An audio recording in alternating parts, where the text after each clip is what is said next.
everybody, today I'm going to show you how to fold a square into, how to divide a square into n pieces. So you can fold a square into 1/3, 3 pieces, divide a square and like here, like basically this is like 1/4, this is 1/4. You can do 1/5, you can do 1/6, 1/7, all the way like to infinity. So today I'm going to show you how to do that, but to get an idea of how to do that, you should first check out my other videos on how to fold 1/3 and how to fold 1/5, which are in my channel, and you can just click on my channel and go check them out. But in this video, if you've watched both of those other videos, then you may have an idea of how we're going to do it today. But without further ado, let's get started. So, say we want to find 1/n of a square.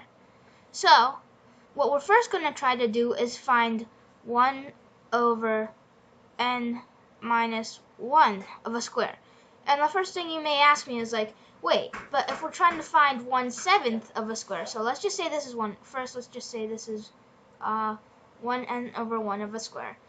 And you may be asking me, if we're trying to find 1/7 of a square, then we'll have to find 1/6 of a square, right? First? Well, then what you'll do is you'll just keep going back. So maybe you want to find 1/5 of it. Then you'll have to find 1/5 of the square before that. And before finding 1/5 of the square, you have to find 1/4 of a square. So 1/7 of a square is pretty challenging. But anyways, like 1/9 is easy because you can you just take it from 1/8. So anyways, back to what we're doing. First, you gotta find 1/n minus 1 of the square. So say this line right here marks the 1/n minus 1 of the square. And then you're gonna fold a diagonal from the two corners. And then you fold from here to here. So you have like two triangles right here. And then lastly, the point of their intersection, if you folded a line right into that point of intersection that's perpendicular to both these lines, then this line right here marks what 1/n is. Let me just rewrite that because that was so bad. Sorry, this is so bad to write. Okay, so just say that's 1/n, and this is 1/n minus 1. So from there, now that we know how to do that, you may be wanting a proof, which is exactly what I'm going to do next. So what we're first going to do is, last time, you should actually if you're advanced enough, you may understand this, but if you go back to my other videos and get a little bit more explanations, then you will be able to understand this a bit more. So go check out my other videos first before watching this, unless you think that you can understand this. So first, we'll say that we notice that these two triangles right here, this one and this one right here, the small one here, are similar. And the ratio that they're in is n minus 1 right here, n minus 1 to 1, because this is, well, let's just say this whole thing, the side of the square is 1. So the whole side of the square. Then this would be 1/n minus 1, which means this gigantic triangle is n minus 1 times the size of this one right here. So what we'll do is we'll just draw a line from here to here. Oh, that's bad. From here to here. And this, let's just say this is the altitude. And since we want to find this guy right here, the length of this right here, because this is the same as this, then what we'll just do is we'll just call this guy, this small length right here, x. This thing right here, just this. And since we know that this guy is n times 1, the length of this guy, and their altitudes are in the same ratio. So that means that this guy right here, since it's x, this is n minus 1 times x, because it's n minus 1 times larger than x, the altitudes of the two triangles. Which means this guy right here is actually nx minus x. Excuse me for the bad handwriting. Nx minus x. That's pretty bad. But now, since we know that this whole length is 1, we can add the two lengths together and solve for x, which means that nx equals 1 because the two x's cancel out, and we'll get nx equals 1, and therefore x is 1 over n. And of course this is much easier to see if you go back to my other videos, because if you see those videos then you can find a proof for this. And this is actually a really easy way to find 1/n of a square. Now let's do an example. Let's go back to finding 1/7 of a square. This may be, and of course this is pretty hard because we saw that we had to do first find 1/6, which meant we have to first find 1/5, and therefore we have to find 1/4, which we already know how to find. But we can do this.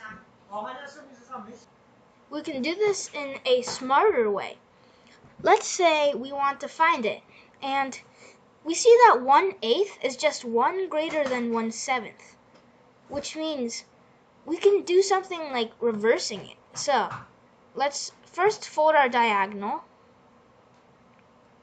and then we want to fold 1/8. So just assume that this right here is 1/8, even though it isn't. But this is 1/8 right here. And since we already know how to fold this, let's just say that this is 1/8. And so how do we find 1/7? Well, we saw that what we did earlier is we had our 1/8, we had our 1/8 right here. And wait, sorry. Well, if we want, let's just pretend that we're trying to find 1/8 and we didn't actually find this line right here. Then that means we would have to find 1/7. And let's say that this right here is 1/7. And how did we find that? Well, what we first did was we found, okay, so, well, we wanted to connect this line right here to here, and this diagonal had to connect with this line right here and made an intersection with this, so that it made this. So all we have to do is, and that was kind of confusing, all we have to do is just fold from here to this intersection and keep going until it hits the edge of the square. And therefore this right here is, this line right here, this whole thing is 1/7, and we're done. Now let's do another problem. Let's say we're in between two values. Like let's say we're doing 1/10 and we want to find 1/10. Well, of course we could also do this in a different way. First we could find 1/4, and then we can use that to find 1/5, and then we just fold that in half and we'll get 1/10. But we can also do this in another way. Let's say we're trying to just do it from 1/8. What we'll do is, I'm just going to speed this up. I'm going to make this bigger so it's easier to see. And of course this isn't 1/8, but let's assume that this is 1/8. Then we'll fold our diagonal down here. And what we'll do is, this is actually a really neat trick. So we have 1/8 and we want to find what 1/7 is. We'll just do this. We'll fold this up here again, and as usual. And we notice there's also, if you notice,